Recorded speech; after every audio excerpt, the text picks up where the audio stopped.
রামচন্দ্র আমার বলছে, ওরে বাবা হনুমান, আমি যে বড় মহত্ব পাপে লিপ্ত হয়েছি,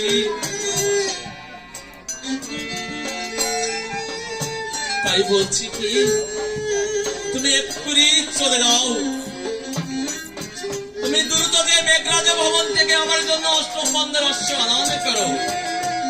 তখন হনুমান আমার মেঘরাজ ভবনে কিভাবে গমন করলেন।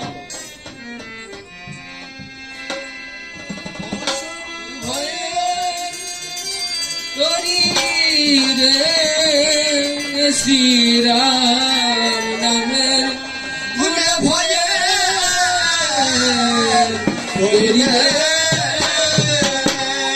সমন ভয়ে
খুব সুন্দর।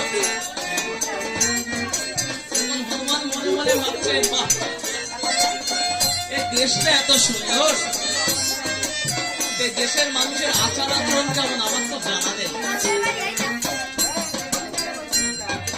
এই দেশের মানুষের আচার আচরণ আমার জানা নেই। তবে যাই একবার পরীক্ষা করে দেখি এখানে মানুষের আচার আচরণ